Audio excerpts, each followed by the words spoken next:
wabarakatuh. Waalaikumsalam warahmatullahi wabarakatuh.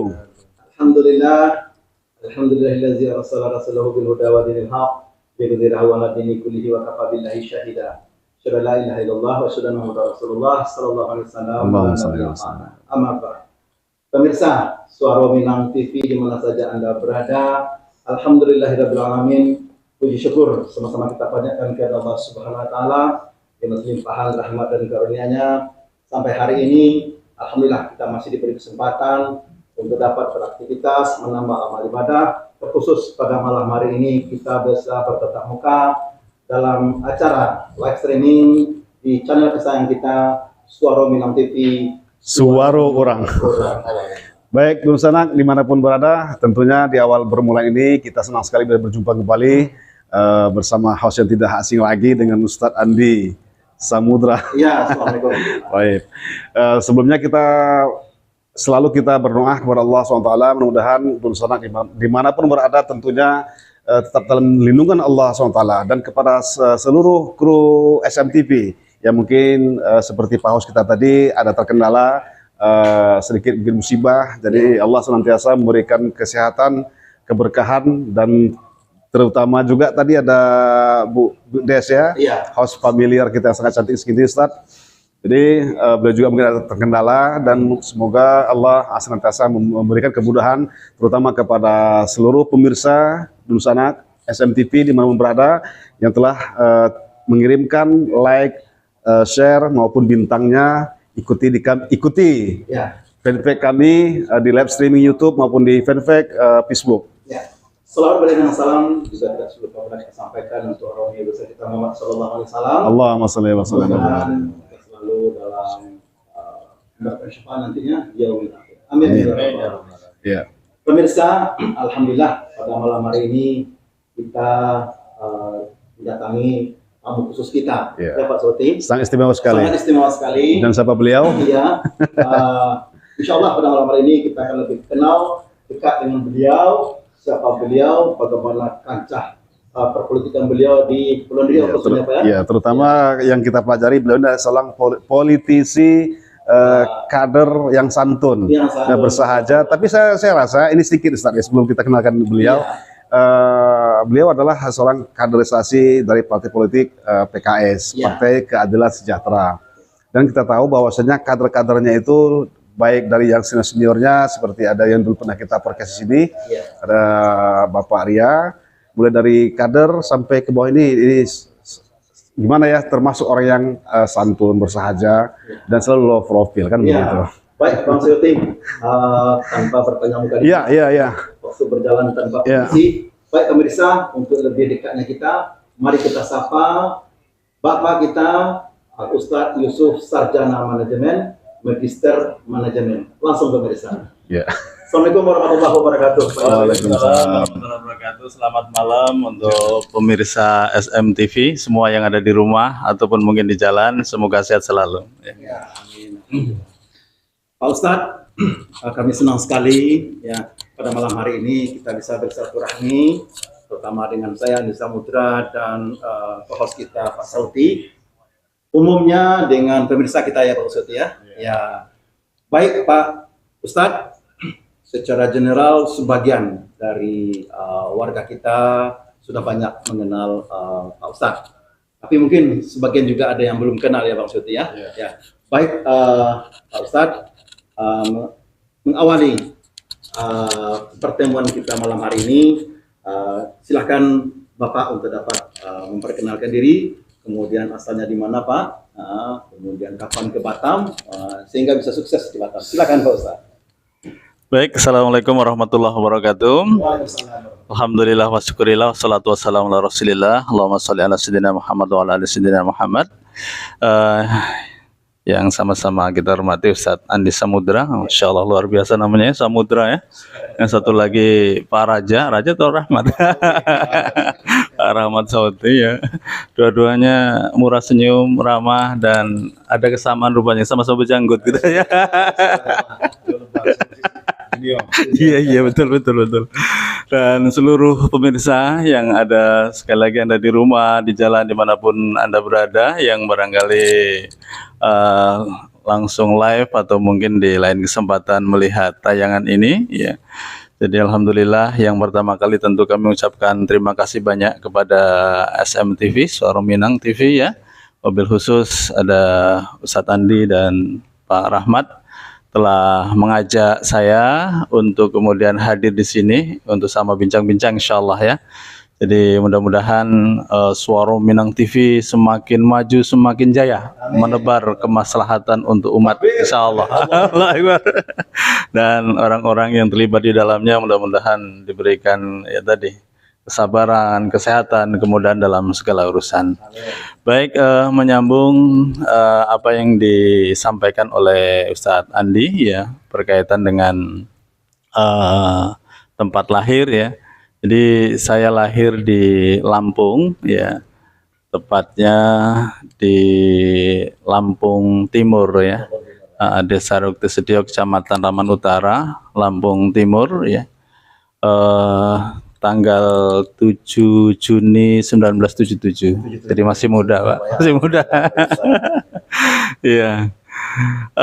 Datang ke Batam tahun 99, waktu itu ada rekrutmen kerja, saya kuliah di Jakarta di teknik gigi ya, kemudian kerja di Kabel di KIE, kemudian pindah di Siba Vision itu tahun 99, jadi saya ke Batam Ustadz Andi ya.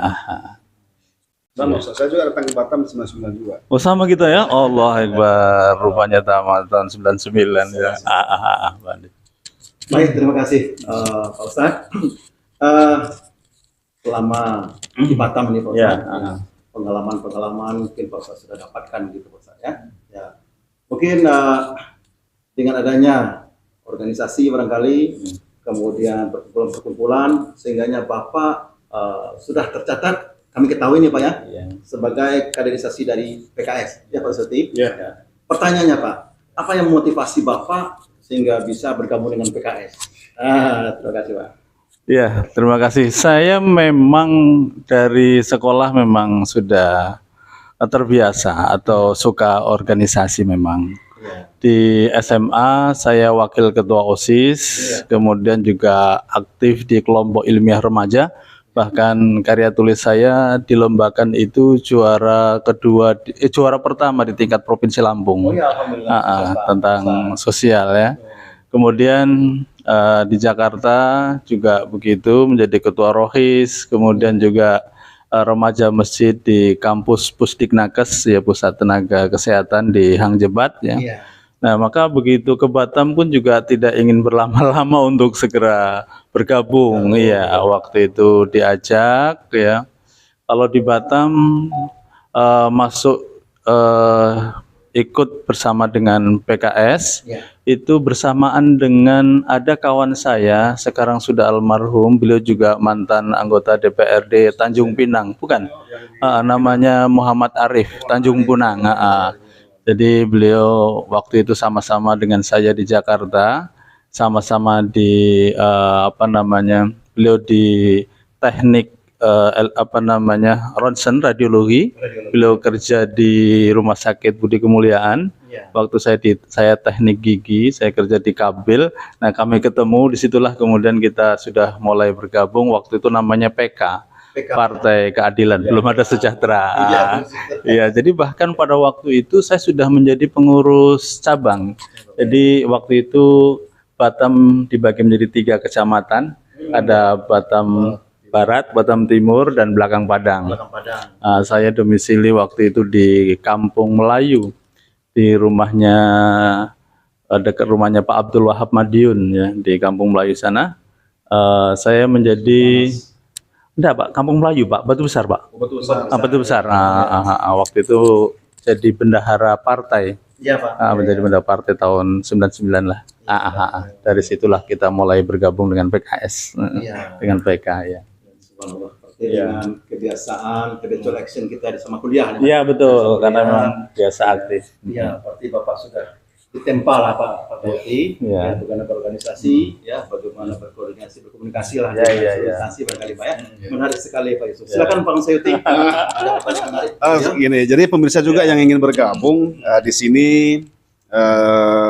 sudah bisa memberikan komentarnya, Iya. salam ataupun doanya.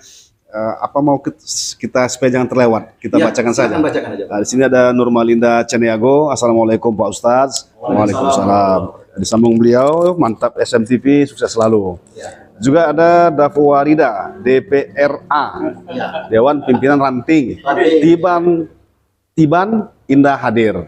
Ya. DPRA Tiban Indah hadir. Ya. Ya, saya selalu Ustadz Yusuf, SMN. Nah, ini Rizal Dican sedang menonton. Ya. Beliau menyimak, Ya. pimpinan redaksi menyimak. Ya. Ya, baik Ustaz. Jadi apakah setiap organisasi itu yang kita tangkap dari semua kader-kader lah ya. Kalau Ustaz katakan tadi wakil ketua OSIS, sementara saya waktu masih Madrasah Sanawiyah itu saya menjadi ketua OSIS.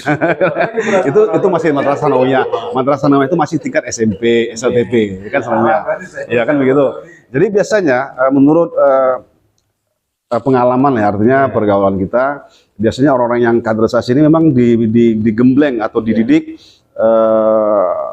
pernah mengikuti organisasi OSIS di sekolah, terutama OSIS, terus di kepemudaan, di tempat atau di wilayah, itu biasanya ada cikal bakal untuk menjadi pimpinan atau menjadi di luar daripada itu seperti anggota dewan, kan gitu. Rata-rata kita perhatikan tokoh-tokoh nasional, mereka itu dulunya tuh suka memang. Nah, tapi menurut Ustaz memang adakah seperti itu begitu? Memang karena boleh kata dari hati itu memang sudah ditempa menjadi seorang kader begitu.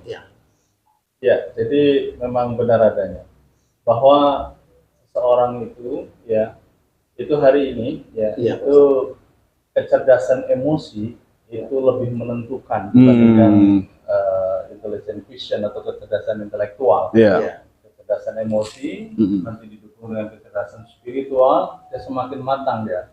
Karena organisasi itu melatih kita untuk mampu memiliki kemampuan dalam seni berkomunikasi, menyampaikan pendapat, kemudian apa namanya tadi berdiskusi, menjawab, mengkonter dan lain sebagainya.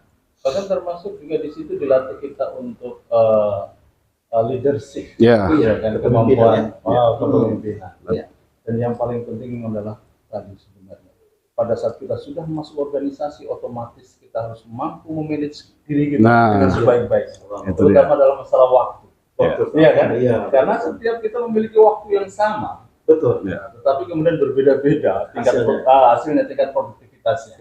Ada yang untuk urusan sekolah saja nggak selesai, nggak mampu kan? Tapi apakah memang ada cita-cita untuk duduk anggota dewan, Ustaz? Dan itu memang ada cita-cita kan?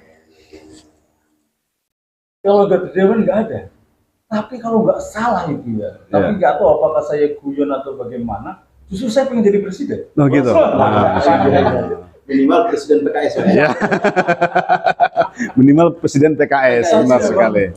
Tapi memang saya belajar dan ingat betul apa yang saya rasakan hari ini, yang saya dapatkan hari ini di luar ekspektasi sesungguhnya. Karena waktu itu saya teringat betul, saya di sawah bareng sama bapak saya, melihat pesawat kapal terbang itu, terbayanglah oleh saya, bisa nggak nanti saya bisa naik pesawat itu kan? Orang kampung gitu kan? Itu biasa impian seorang anak kampung memang seperti itu. Saya juga seperti itu dulu. Apa mungkin kita bisa naik pesawat? Kita bayangan kita itu orang bisa naik pesawat itu orang kaya, pejabat gitu kan? Rupanya sekarang udah capek, Ustaz ya. Setiap bulan. Setiap bulan. Tapi memang harapan, cita-cita besar, mimpi itu memang perlu dibangun. Perlu dibangun dari kecil.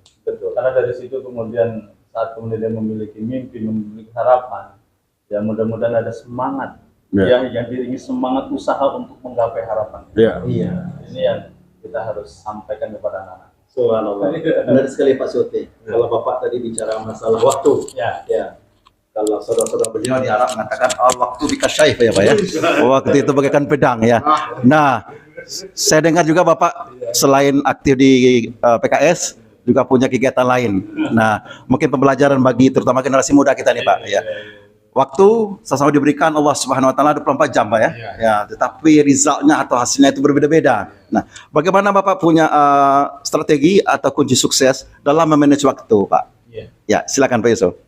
Ya, betul. Jadi memang seringkalilah yang namanya waktu itu dia tak peduli dengan apapun yang terjadi di sekelilingnya. Dia tetap berjalan maju tanpa berhenti atau bahkan mundur ya. Iya, betul.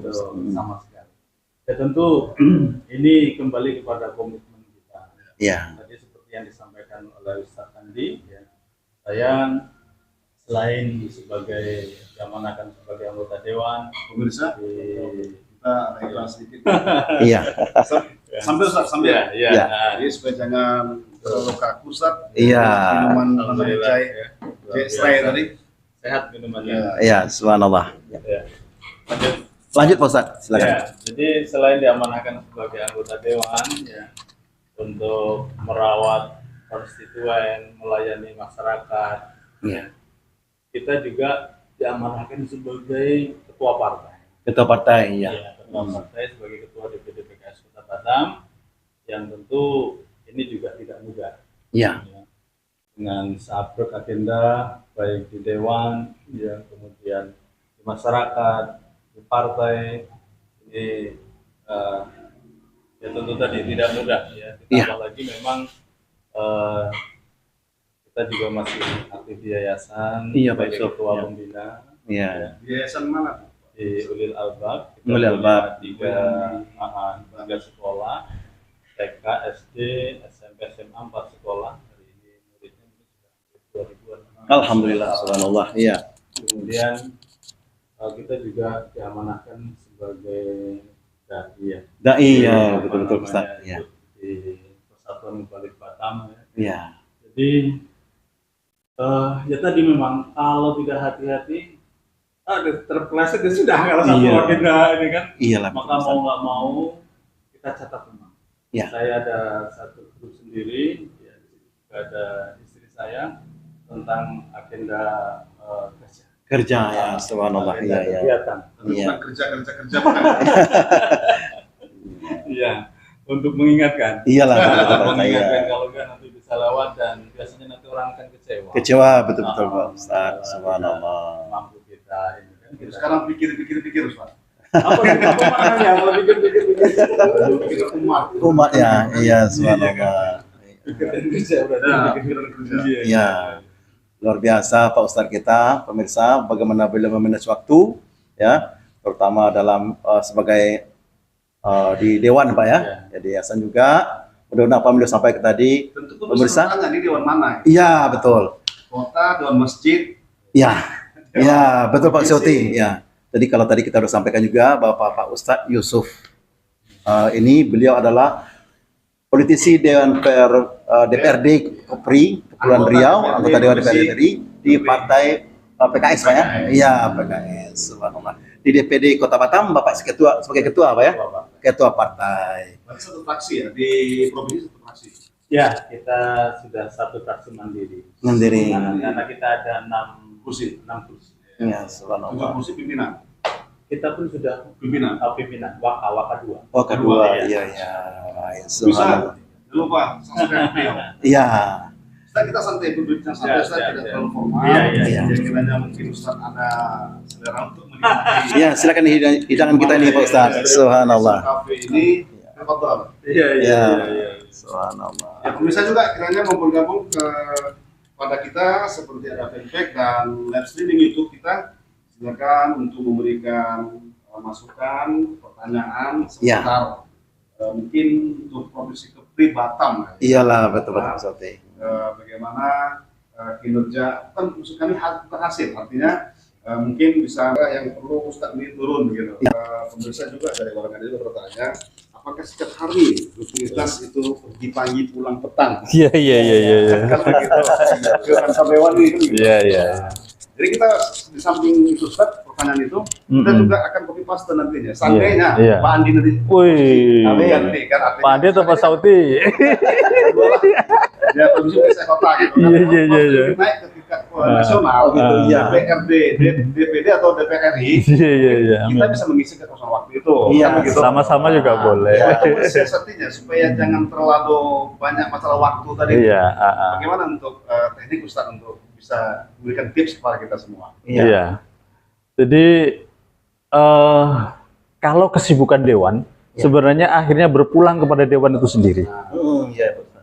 Karena kalau pekerjaan yang kedewanan itu standar, bahkan ya untuk yang DPRD provinsi itu tidak setiap hari ke Tanjung Pinang. Iya. Khusus di Batam kita ada kantor perwakilan namanya Geraha Kepri. Iya. Yang Samsat itu. Yang selalu diaksi oleh para itulah. Iya, betul. Nah, jadi di sana kita biasa ngantor di lantai 5 atau lantai 6 ya. Kalau ada rapat-rapat pembahasan sering juga dilakukan di sana karena memang anggota DPRD provinsi itu mayoritas dari Batam. Tentu kan bertanya ini, macam saya berlokasi berdomisili di Batam Center. Setiap ada aksi itu kan pastinya selalu menggelar aksi di depan Geraha Pena tadi. Geraha Kepri. Geraha Kepri. Iya. Tentu masyarakat bertanya, kenapa mesti Geraha Kepri? Apakah gubernur berkantor di situ? Iya. Ternyata pemirsa, jawabannya sudah ada ini. Ternyata anggota DPRD Provinsi Kepri itu kebanyakan yang berdomisili di Batam berkantor di situ. Sering rapat di situ. Sering rapat di situ. Warganya juga ingin menyampaikan aspirasi ataupun berjumpa langsung dengan anggota DPRD Kepri, khususnya silakan ke Geraha Kepri. Takbir. Baik, Ustaz. Iya. Kalau Bang Saudi mengatakan tadi ada hierarki Batam dan provinsi. Iya. Ini maaf nih Pak Ustaz. Ya. Yang namanya niat demi kemaslahatan umat, itu terhadap sudah tergores di hati kita nih. Iya. Apakah untuk di 2024 di mana Pak Ustaz?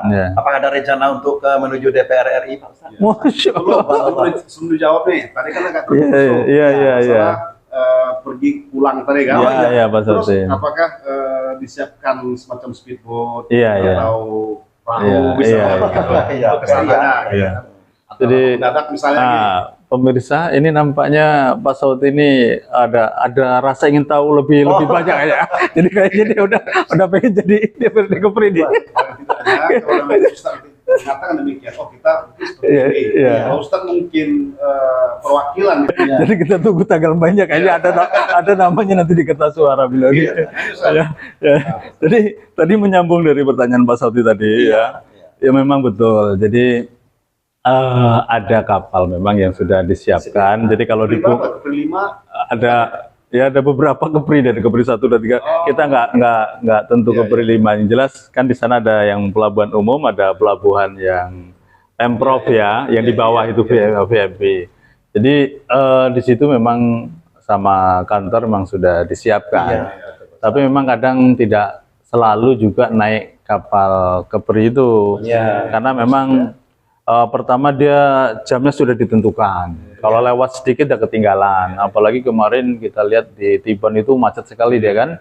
Sampai di Soutlink, sampai di sana kan. Ada kadang saat-saat tertentu saya naik kapal umum. Karena kapal umum kita juga bisa berjumpa dengan warga. Kadang ngobrol ya. Pakai tiket juga? Pakai tiket.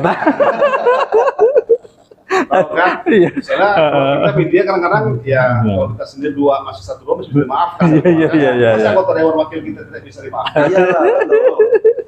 Ya, emang untungnya di sana ya tadi memang lebih besar, lebih santai, bisa ngobrol. Alhamdulillah. Profesional, tidak mentang-mentang nih. Enggak lah. Itu sampai kan begitu tidak sampai. Jadi kalau misalnya dari rumah ke Bungur itu ada transportasi. Nah, itu pakai mobil sendiri. Ada kendaraan sendiri, kita parkir di sana di halaman. Parkir pun tetap bayar juga 2.000 masuk ya? Iya, iyalah sama. Kan nggak ada tulisannya ini mobil dewan bebas parkir. Nggak ada. Bisa. Kita bukan artinya kita ingin tahu bagaimana sih ternyata anggota dewan itu kan gitu. Soalnya saya perhatikan satu ini juga kan saya kan bertanya dengan Pak. Iya, ada lah. Sekarang kan selalu ngopi nih dengan beliau begitu. Jadi kadang-kadang kalau bertanya seperti itu kan saya bertanya sama begitu kan. Sekarang ngopi di wilayah Batam Center gitu kan. Pertanyaan itu mungkin yang lain juga bertanya seperti itu gitu. Ternyata sama aja jawabannya tetap Iya. sama ya. Mungkin dari kadar satu, kadar sebelah kita nggak tahu nih. Iya, sama kan sama. Apakah memang 1 minggu itu 6 hari atau 5 hari kerja itu Enggak. ada absensi kan begitu?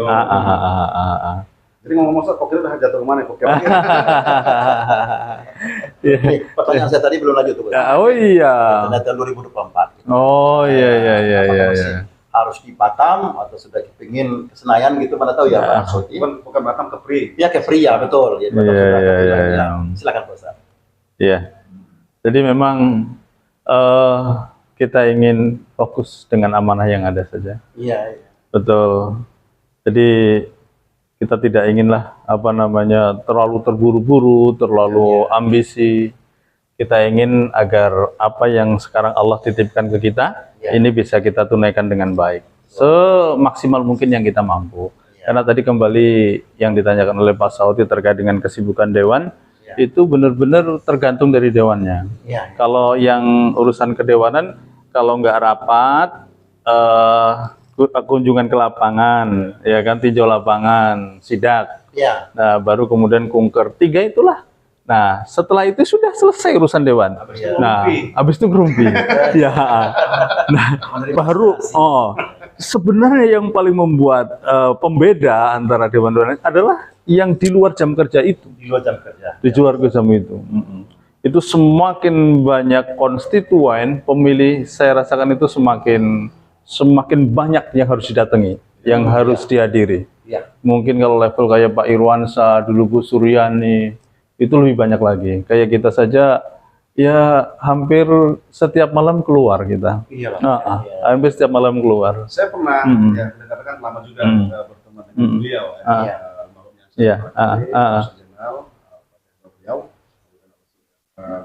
Amin. Jadi pernah terdengar, saya juga mengikuti, artinya bukan mengikuti semuanya lah ya, kesibukan juga. Katanya kader dari PKS ini kalau tidak pernah mengikuti kajian, ini nilai rating bisa turun. Pak Adi pertanyaannya belum jawab benar ya Pak. Jadi makanya di luar daripada ini, orang yang mungkin belum memahami bagaimana sebenarnya struktur yang ada di partai politik seperti ini, mungkin mengatakan ini adalah kader militan. Ini boleh katakan kader panjenggot, kan begitu kata orang seperti itu nih. Nah, mungkin Ustaz bisa klarifikasi. Ya, baik.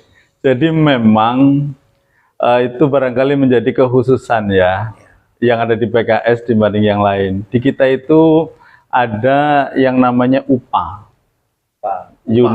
Unit Pembinaan Anggota, UPA, ya pengajian lah. Bukan upah Pak ya? UPA, Unit Pembinaan Anggota, Jadi ya bentuk kegiatannya ya pengajian, walaupun pengajian itu sendiri tidak selalu kemudian di dalam ruangan, karena memang sebagaimana pendidikan pada umumnya adalah ada 3 hal yang disentuhkan dari sisi fikriyah, pemikiran, dari sisi ruhiyah, spiritual, dan dari sisi jasadiah, fisik. Maka ya program-program UPA kita juga mengarah ke sana.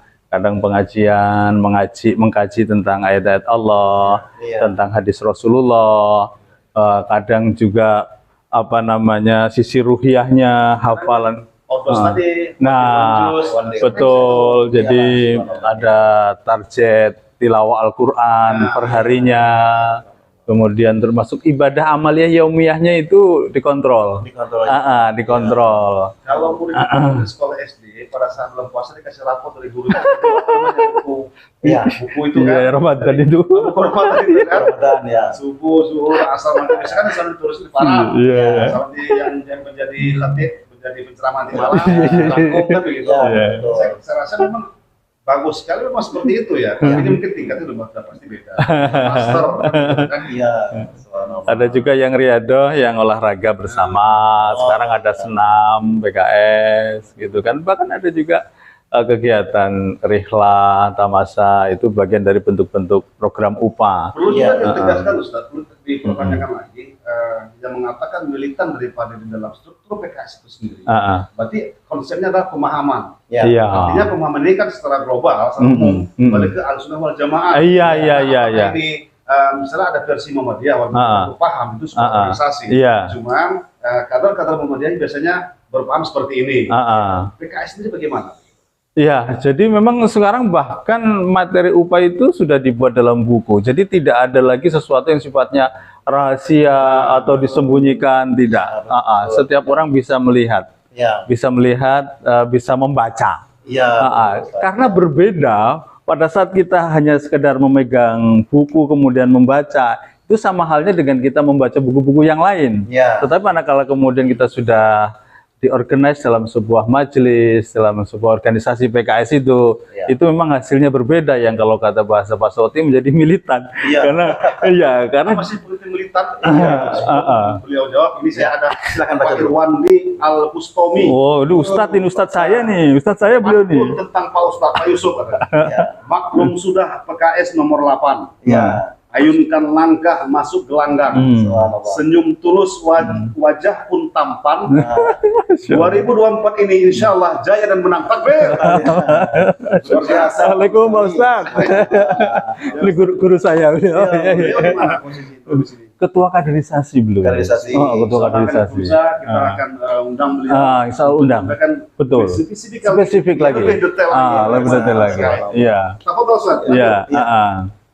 Nah, jadi seperti itu sehingga karena kita dibina, kemudian diberikan sebuah pemahaman keislaman, diberikan bahwa kita bagaimana kita lebih dekat dengan Allah, memahami adanya pengawasan Allah, gitu kan, memahami tentang keutamaan melayani masyarakat. Harapannya kita bisa amanah dalam menunaikan tugas-tugasnya, karena ternyata memang tidak mudah menjadi pejabat. Bisa, tidak mudah menjadi kata beliau. Beda dengan kata Pak Andi. Luar biasa. Betul Pak. Sebentar. Kita tarik garis lurus nih Pak. Yang namanya hambatan atau kendala itu pasti ada Pak. Betul. Nah kita rujuk kembali ke masa lalu lah. Gitu. Dengan pengalaman Bapak sudah ada di sekolah tadi, di saat memasuki suasana baru di partai, suasana baru betul, di partai baru di politik. Apakah Bapak mengalami kendala barangkali atau hal yang mungkin bisa membuat Bapak semangat atau bagaimana kira-kira? Silakan Pak Ustaz. Jadi memang berbeda ya. Kalau di sekolah itu relatif homogen, ketemunya sama orang Muslim semua. Bahkan orang-orang soleh, namanya sekolah Islam kan, ketemu dengan para ustadz kan gitu kan. Nah baru kemudian kita masuk ke dunia baru yang semua warna ada di sana. Semua warna di sana dengan latar belakang yang berbeda-beda, latar belakang keluarga, pengalaman, pendidikan, budaya. Ini memang butuh penyesuaian. Tapi satu hal yang kemudian kita dapatkan di sekolah adalah tadi penguasaan tadi, emosi, kedewasaan, kemampuan berkomunikasi. Ini menjadi satu hal yang penting, menjadi modal di mana kita mencoba untuk beradaptasi dengan dunia yang baru itu. Dengan adab yang baru itu. Sambil contoh, ada teman saya dari PDI gitu ya, bahkan dia mengatakan begini, ini Pak Yusuf nih nampaknya agak lain nih PKS-nya, dia bilang gitu kan. Kenapa nih? Ini jauh dari kata-kata radikal, dari kata-kata kayak gitu. Jadi karena bisa jadi ada sebagian orang yang memahami bahwa PKS itu radikal, kemudian kaku gitu kan, dan lain sebagainya lah, tidak berbaur, nggak komunikatif gitu. Dari sebelah. Nah, karena walaupun kenyataannya tidak seperti itu sesungguhnya. Saya lihat PKS juga biasa saja. Ini belum berdamping. Nah, betul. Iya. Setelah masuk. Betul. Iya. Ada lagi contohnya. Kemarin Piala Dunia, orang luar menengok Islam itu teroris. Begitu dia masuk ke Qatar, baik-baik. Iya betul. Ternyata orang Islam itu baik akhlaknya kan, dan lain sebagainya kan. Begitu juga mungkin dengan PKS, orang melihat kayaknya PKS itu eksklusif dan lain sebagainya karena belum masuk, belum berhadapan-hadapan. Begitu berhadapan-hadapan lain rupanya kan. Itu kan gitu kan. Beda rupanya. Kita ke 2019. Presiden PKS pada saat itu Habib. 2019 kalau sekarang Beliau ini Dewan Pembina, apa nama Majelis Suro. Majelis Suro. Majelis Suro. Mengatakan 2010 itu PKS welcome untuk yang non. Oh iya. Yang sudah masuk. Hari ini apakah memang sudah bergabung gitu? Ya, terutama di daerah-daerah yang minoritas Muslim ya, seperti di daerah timur sana. Iya, Pak. Sampai ada kejadian kemarin tuh sempat viral. Bagi orang yang memiliki pandangan persepsi negatif akan menyudutkan PKS. Jadi ada salah satu anggota dewan kita dari timur, ya kan? Itu jadi anggota dewan PKS. Iya. Kemudian dia meninggal. Jadi pada saat dibawa ke kampungnya, sebelum dia dikuburkan, itu semua itu berdiri, mereka menyanyikan himne PKS. Entah tuh himne PKS. Saking mereka itu ininya sama mencintainya. Di apa namanya mengelilingi kotak mayatnya itu, peti-peti mayat. Sampai seperti itu mereka itu. Yang Muslim ya? Yang non Muslim. Orang kita mungkin heran, kita pun juga, kok sampai segitunya? Ternyata itu terjadi memang. Karena mereka tadi menghormatinya itu. Menghormati. Itulah pengertian militan. Nah, bisa jadi. Orang yang non-muslim aja, begitu masuk PKS jadi militan dia. Jadi militan ya. Iya. Militan. Bapak juga pakai PKS? Tidak, Pak. Nggak boleh kalau di sini. Kalau SMTV harus kader semuanya, milik semuanya. Iya. Ada di mana-mana. Iya. Iya. Tidak kemana-mana, tapi ada di mana-mana. Tapi saya merasakan bahwa ada kesamaan frekuensi di antara kita. Sehingga nyambung. Iya, sehingga nyambung. Baik, Pak. Menarik sekali nih Pak Masyoti ya. Ya, mungkin namanya platform dari masing-masing partai ya, berbeda-beda. Ya. Ini Pak, kalau kita melihat, kalau Bapak tadi banyak sedikit sudah kami kenal, nah sekarang kita ingin kenal lagi partainya, Pak. Nah, ya. Kenapa dulu PK sekarang PKS? Tidak, Bang. Apa kalau sejahtera baru PK? Iya. Ini Pak, untuk memasuki sebuah organisasi politik, ya kan, itu berbeda-beda. Kemudian untuk PKS nih Pak, apakah sistem kaderisasinya bagaimana nih Pak? Biar bisa kita lebih tahu Pak. Iya. Sistem kaderisasinya ya? Iya. Ya, jadi memang di PKS itu semua yang masuk ke dalam PKS mereka adalah kader anggota PKS, ya kan. Cuman memang sebagaimana di organisasi-organisasi yang lain seperti di Pramuka atau bahkan di partai lain juga begitu. Jadi ada penjenjangan memang. Nah, jadi tadi beliau sempat menyampaikan apa kata almarhum, walaupun tak 100% betul kata Pak almarhum itu. Jadi memang ada penjenjangan.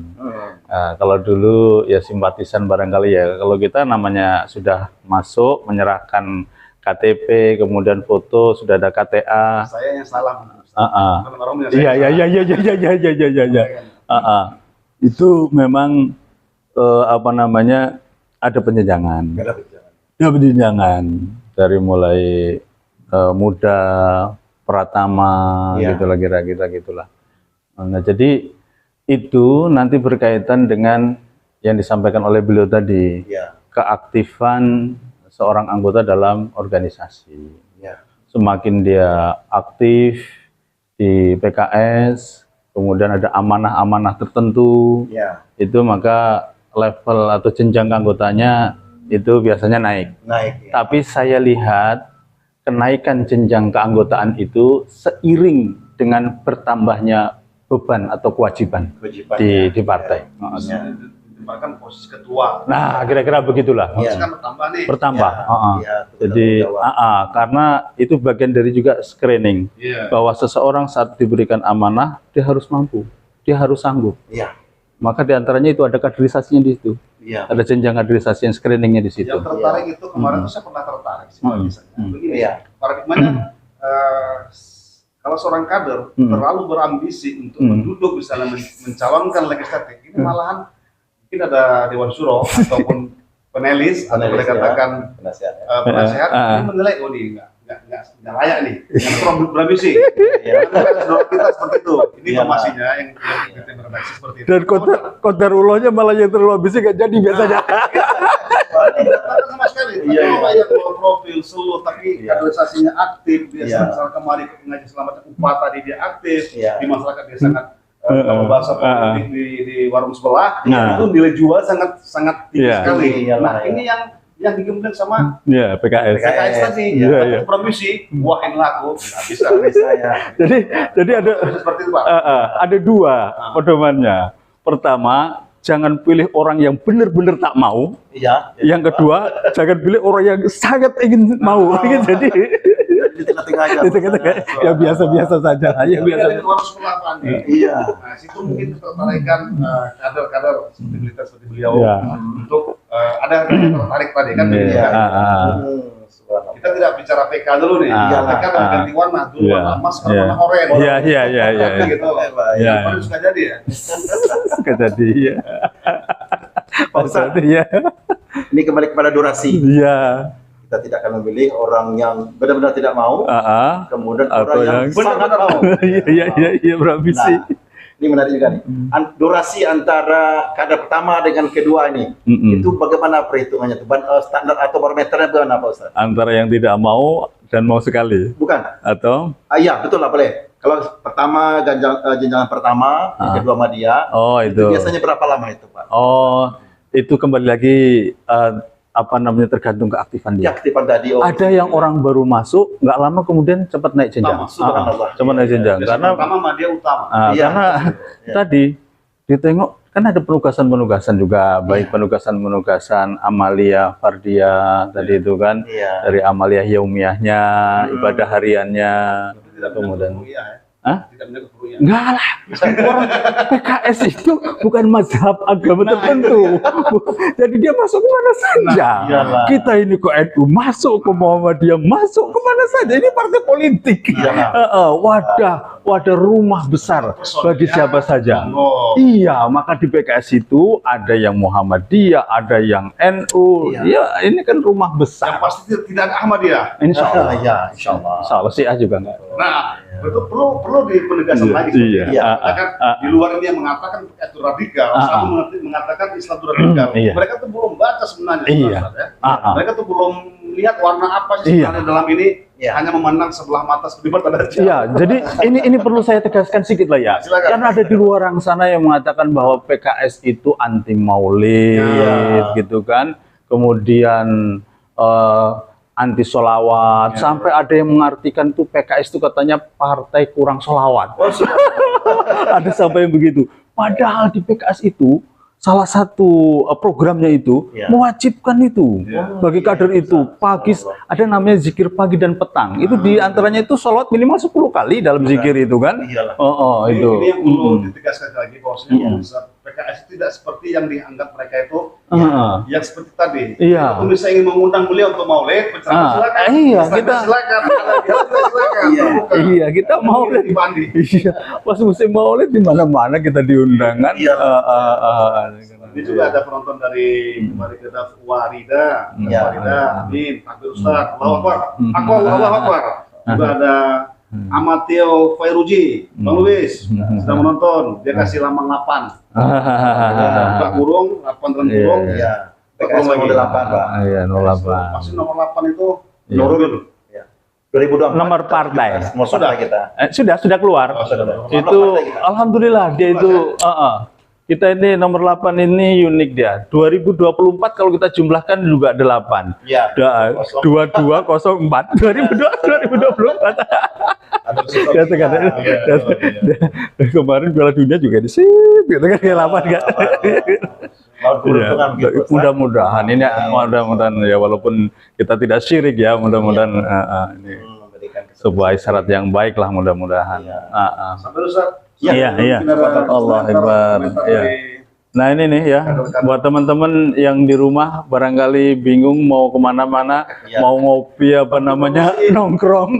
Nah kita ada SM Cafe nih, cocok. Inilah minuman sehat nih, cair ya, serai ya. Nah ini, alhamdulillah ya. Berkah nih. Bismillahirrahmanirrahim. Jadi kembali ke masalah kajian. Berarti seminggu itu para kaderisasi PKS itu memang sudah rutin mengikuti ada jadwalnya. Ya, jadi kita programnya mingguan. Mingguan. Jadi sekiranya ada yang bertanya, gimana sih ingin bergabung dengan PKS?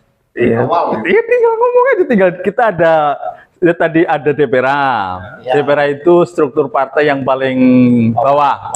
Ya. Kalau Tiban baru, kita ketua DPR-nya Tiban Parlemen di sini, Pak Ustadz Muklis. Nah, kalau Bang Des tadi, Des Farida itu ketua DPRA untuk Tiban Indah. Tiban Indah. Tiban Indah. Kalau Tiban lama Pak Setio. Karena saya setiap hari kan insya Allah kan mampir pagi tuh. Sepeda gitu. Pas berhadapan musola masjid kan berhadapan pintu tuh. Iya. Selalu tutup setiap pagi kan insya Allah. Terlalu pagi, belum kantor. Iya, kita ya. Sampai zuhur dari situ. Jam 9, jam 10 kita ada 2 orang standby di situ. Ada Pak Agung sama Pak Miftah. Pak Sekum juga sering juga di situ. Cuman memang kadang ya itulah mungkin kalau tutup berarti belum datang mereka. Saya pagi. Iya. Biasa tugas negara, habis dari situ sebentar, buat sebentar. Iya. 2 menit ya satu lagi. Jadi itu memang sebuah upaya untuk membentuk yang namanya sahsiah Islamiyah atau kepribadian yang Islami. Iya. Membentuk karakter atau kepribadian yang Islami. Jadi dari situ harapannya itu dia akan memiliki sebuah akidah yang lurus, ya, salimatul akidah, kemudian ibadahnya sohehul ibadah, matinul uluk, ya, akhlaknya bagus. Itu dari kajian-kajian itu. Karena memang kita kan partai yang Islam, ya, partai Islam kan, tentu akan malu kalau kemudian perangainya, perilakunya itu jauh dari Islam. Kita nggak main-main yang kita bawa nih label agama. Partai bungkus nasional tapi isi. Oh iya, betul, Pancasila. Karena memang kan partai dipersilahkan. Tapi bungkus nasional, isinya Islam. Ya? Nah iya, iya betul. Karena kan partai itu mewakili atau iya dari satu ini tertentu, misalkan buruh itu kan, berarti memang perjuangannya lebih kepada buruh. Kalau Islam itu landasan. Generasi dari katanya tuh partai Masyumi. Wallah alam, tapi enggak lah, kita berbeda. Karena kalau Masyumi katanya PBB ya, tapi PBB kayaknya wallah alam masih ada lagi nggak ya PBB? Nggak tahu. Di 2000 belum proses ya belum proses ya. PBB belum masuk kayaknya. Dulu kan beliau sempat mengklaim kelanjutan Masyumi ya, setahu saya.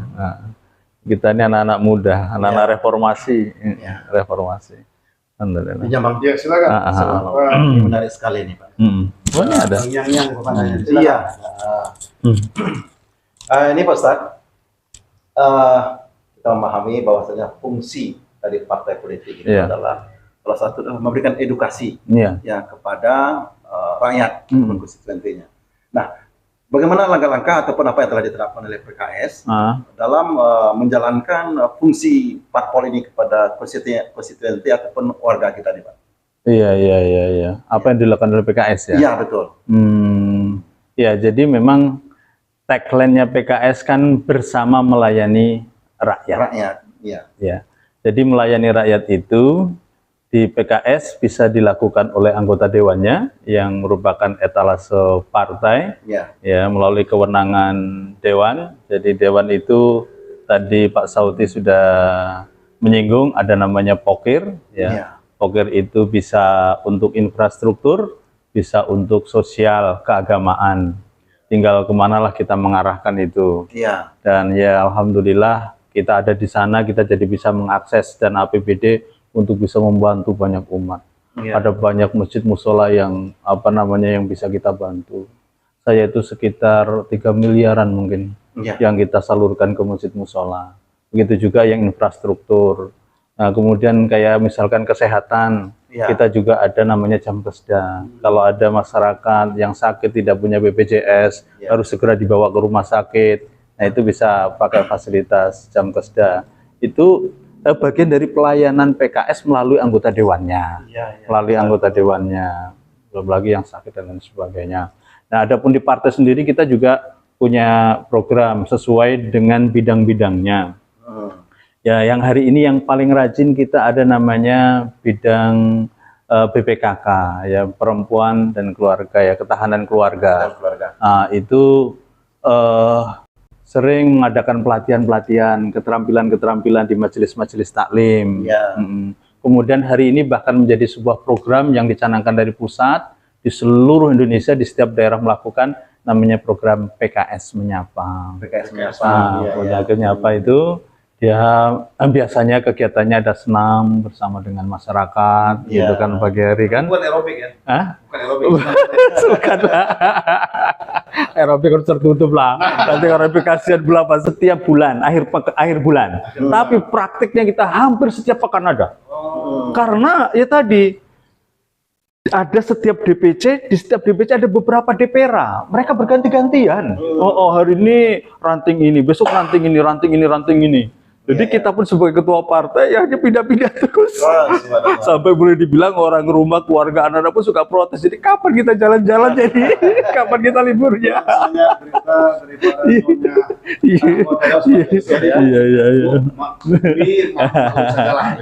Ya karena memang banyak kegiatan.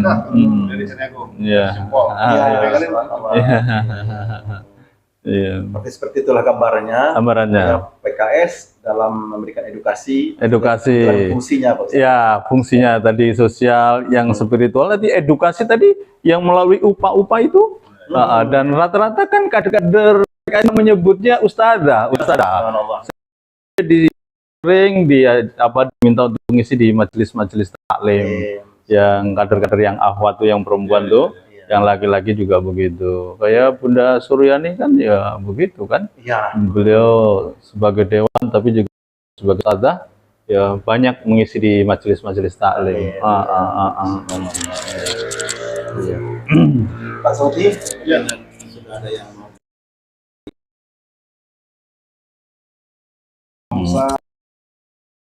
ya.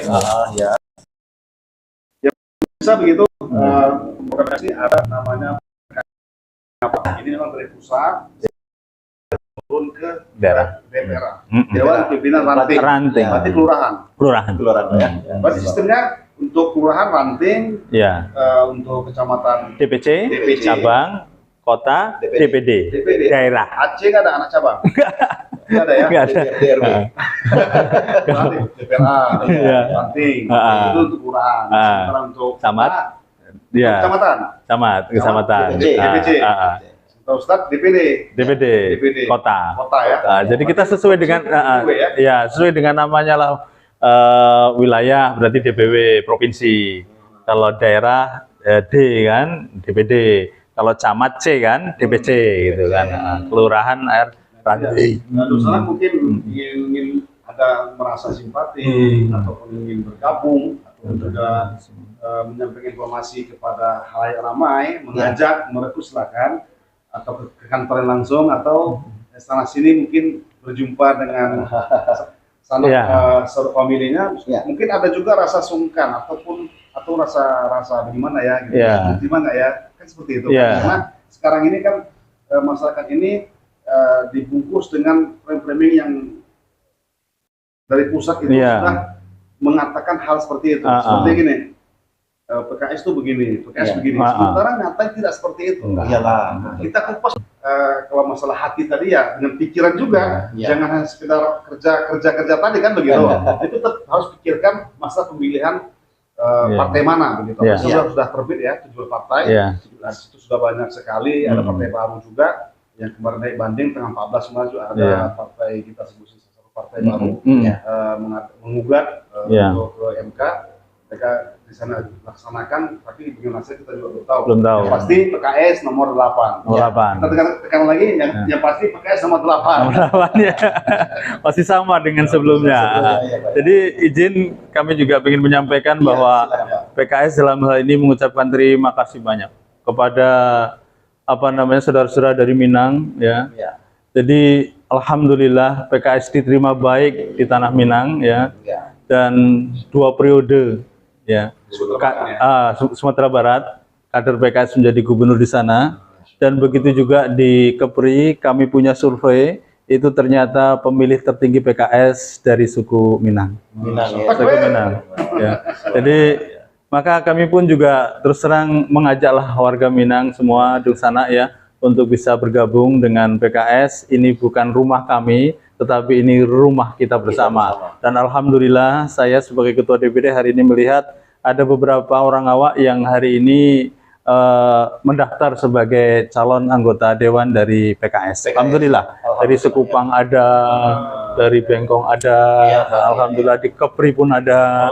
Kita berharap mudah-mudahan nanti ada yang duduk lah, yang dari Minang, sehingga kemudian bisa lebih dekat lagi dengan orang-orang Minang, insya Allah. Kan memang beda rasanya kalau satu daerah itu kan. Maka saya berharap, iya betul. Orang-orang Minang itu ya dukunglah saudara-saudara yang dari Minang untuk maju lewat PKS, ya mudah-mudahan bisa dibantu lah. Biar semakin dekat lagi. Nah, nanti buat Suara Minang TV, saya juga izin kalau bisa tadi ada nama-nama yang nanti akan maju lewat PKS. Kalau bisa ya diundang lah. Biar lebih biar lebih dekat. Kupas tuntas, tugas dan terpercaya. Tidak saja PKS, kan Pak Soti. Iya pasti. Kader-kader yang lain. Saat ini setahu saya yang ini sudah bergabung tuh hanya PKS saja yang kan yang lain ya. Ada, tapi kemarin secara global. Iya. Pak yang dari PKB ada itu. Ada. Masalah My Pertamina. Iya.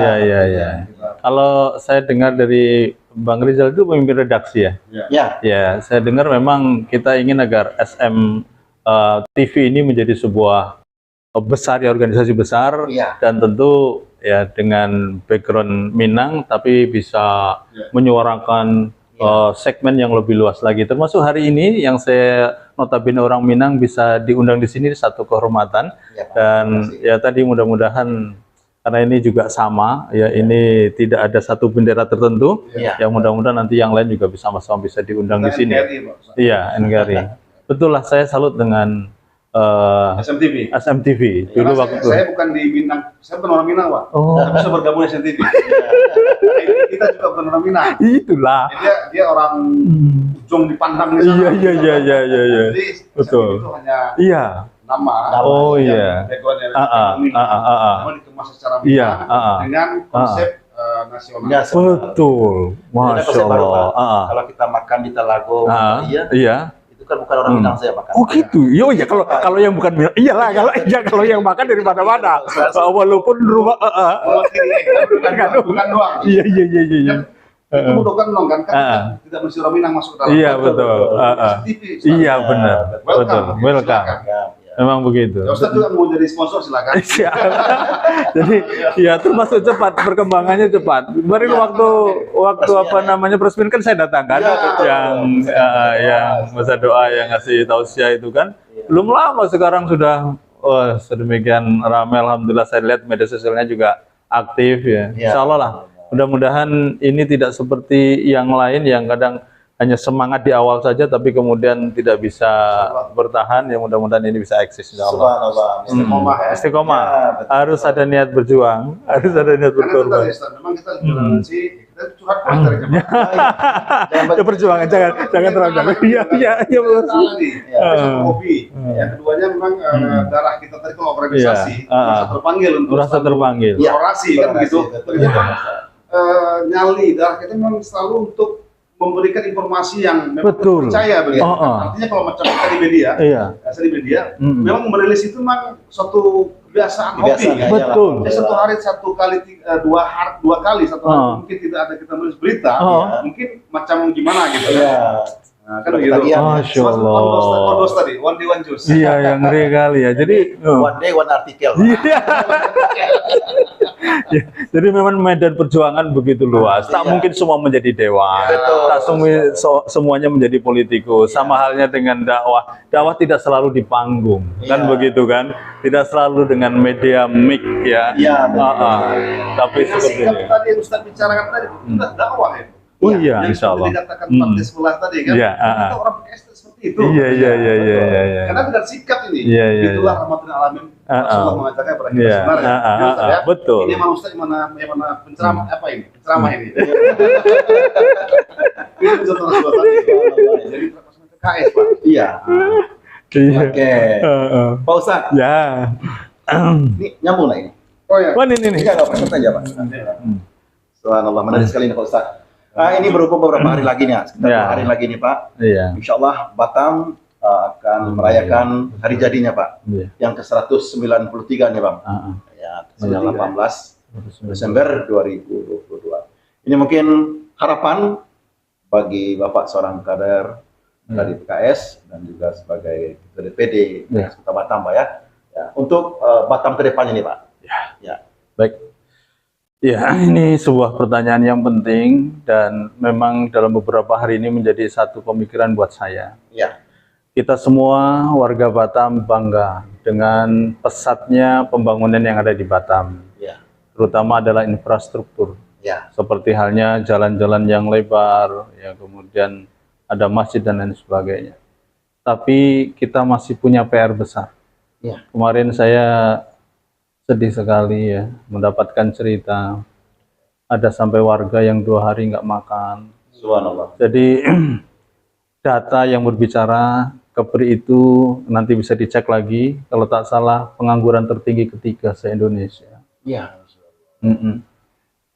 Jadi artinya kita tidak boleh berhenti pada pembangunan infrastruktur saja, Ya. pembangunan fisik saja. Kita harus menyasar membangun manusianya, ekonominya, sosialnya, agamanya, itu tidak boleh diabaikan. Ya.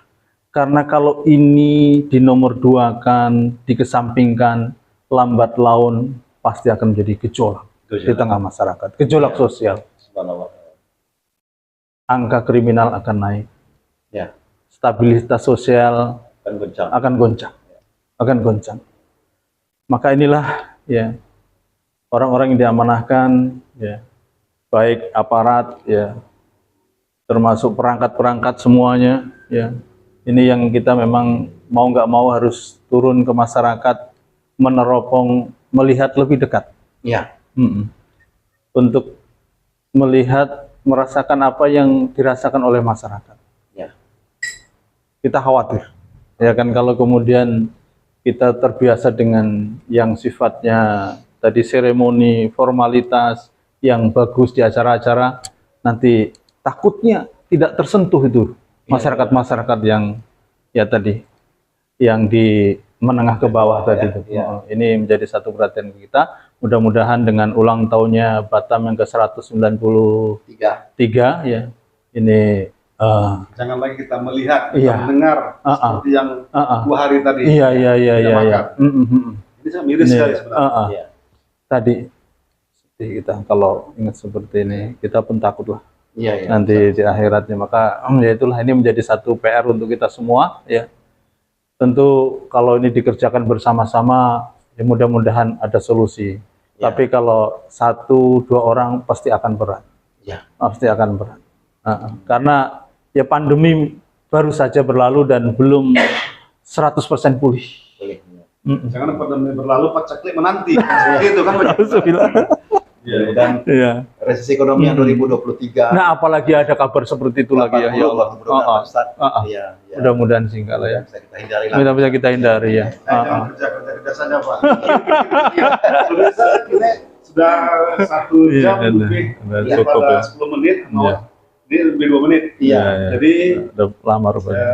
cukup sangat fenomenal ya yang beliau sampaikan, bahwasanya bagaimana kata CPKS Iya. dari militan, kata yang mereka dua sana tidak bergabung di PKS itu memandang seperti Dipilih orang lawan ya. Iya. Jadi pemirsa, sudah tangan beliau tadi, kita sudah bergabung juga. Mungkin sana sini kita ada kekurangan. Iya. Sebagai penutup, Iya. Closing statement dari Pak Ustaz. Iya.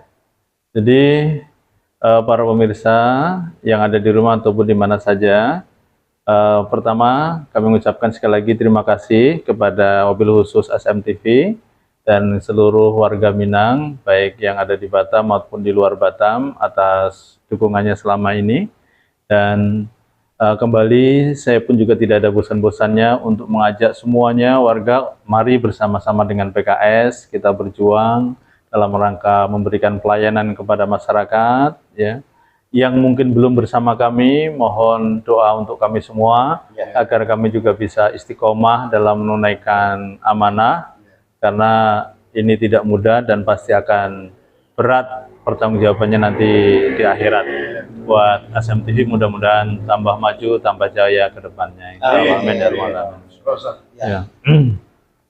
Pemirsa, demikianlah perjumpaan kita lebih kurang 60 menit dari awal tadi Bang Sauti. Kita sudah lebih dekat dengan politisi PKS kita, yaitu Bapak Yusuf, Sarjana Manajemen, Magister Manajemen. Bagaimana latar belakang beliau melihat sebuah partai, ini khusus kepada generasi muda yang sedang menuntut ilmu.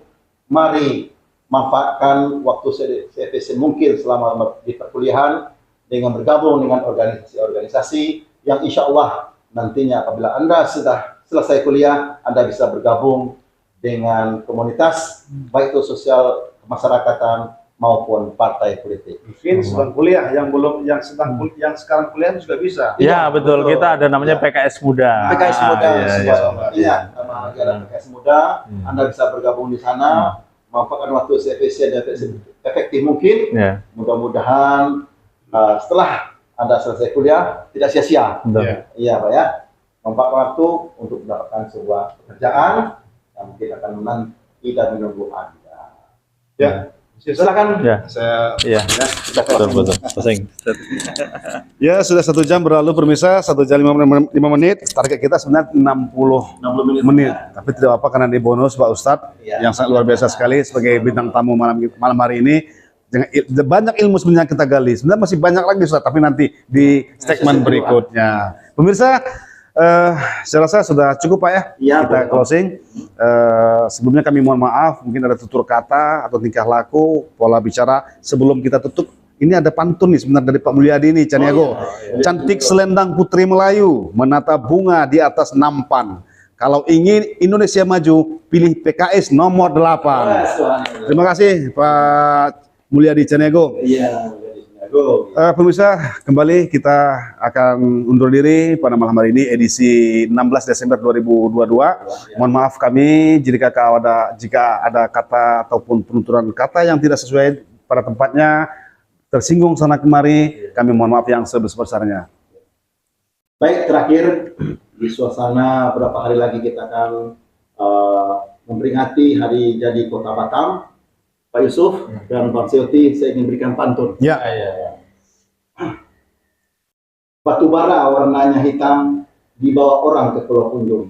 Kalau Anda ingin kenal dengan Kota Batam, silakan datang untuk berkunjung. Iya. Saya Andi Samudra. Sauti. Yusuf. Pak Yusuf. Ya, terima kasih Pak Yusuf. Kami akhiri. Bila taufiq wal hidayah. Wassalamualaikum warahmatullahi wabarakatuh. Suara Minang TV, suara orang awak. Saya orang Melayu merasa terpancing pantun tadi. Oleh karena Bapak tutup, jangan jadilah saya jawab. Subhanallah. Nah,